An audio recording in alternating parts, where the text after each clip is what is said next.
കപ്പ കൊണ്ടുള്ള അട കഴിച്ചിട്ടുണ്ടോ? അടിപൊളി ടേസ്റ്റാണേ.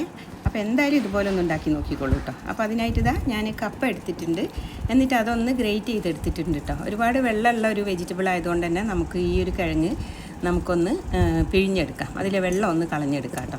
ഇനി വെള്ളം കളഞ്ഞെടുത്തതിൻ്റെ ശേഷം അതിങ്ങനെ നമ്മൾ ഉണ്ടായിട്ടിരിക്കുകയാണല്ലോ, അതിനൊന്നാണ്ട് അടർത്തിയെടുത്തതിൻ്റെ ശേഷം ഉണ്ടല്ലോ ഒരു ഡ്രൈ ആയിട്ടുള്ള പാനിലേക്ക് ഇട്ട് കൊടുത്തിട്ട് നമുക്കൊരു 2 മിനിറ്റിൽ ലോ ഫ്ലെയിമിലിട്ടിട്ട് ഒന്ന് ഇളക്കി അങ്ങ് എടുക്കാം. അപ്പോഴത്തേക്കും അത് വെന്ത് കിട്ടും കേട്ടോ, കാരണം നമ്മളിത് ഗ്രേറ്റ് ചെയ്തെടുത്തത് കൊണ്ട് തന്നെ വേഗം തന്നെ വെന്ത് കിട്ടും.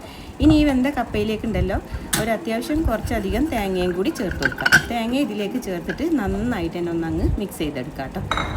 മിക്സ് ചെയ്തെടുത്തതിൻ്റെ ശേഷം നമുക്കിതൊരു മിനിറ്റോളം ഒന്നങ്ങ് അടച്ച് വെച്ച് കൊടുക്കാം കേട്ടോ. ഈ തേങ്ങയും കപ്പയൊക്കെ ഒന്നങ്ങ് വെന്ത് റെഡിയായി കിട്ടാനും വേണ്ടിയിട്ടാണ്. അപ്പോൾ ഞാനൊരു മിനിറ്റോളം അടച്ച് വെച്ച് കൊടുത്തതിൻ്റെ ശേഷം ഉണ്ടല്ലോ അതിലേക്ക് നമുക്ക് ശർക്കര ചേർത്ത് കൊടുക്കാം. ഒന്നുകിൽ നിങ്ങൾക്ക് മെൽറ്റ് ചെയ്ത് ചേർക്കാം, അല്ലെങ്കിൽ ശർക്കരയുടെ പൊടി കയ്യിലുണ്ടെങ്കിൽ അത് ചേർത്ത് കൊടുക്കാം കേട്ടോ. എന്നിട്ട് വീണ്ടും നന്നായിട്ട് തന്നെ ഒന്നങ്ങ് മിക്സ് ചെയ്തെടുത്തതിൻ്റെ ശേഷം നമുക്കിതിനെ വീണ്ടും ഒന്നങ്ങ് അടച്ച് വയ്ക്കാം.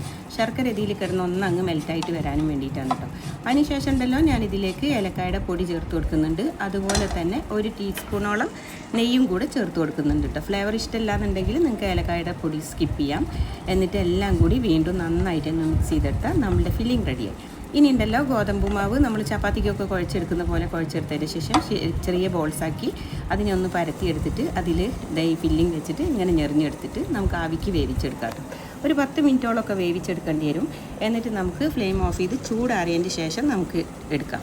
അപ്പോൾ ഇത്രയ്ക്ക് പണിയുള്ളൂ. നമ്മുടെ സൂപ്പർ ടേസ്റ്റി ആയിട്ടുള്ള കപ്പ അട റെഡി ആയിട്ടുണ്ട് കേട്ടോ. അടിപൊളി ടേസ്റ്റാണ്. ഒരു പ്രാവശ്യമെങ്കിലും ട്രൈ ചെയ്ത് നോക്കാം.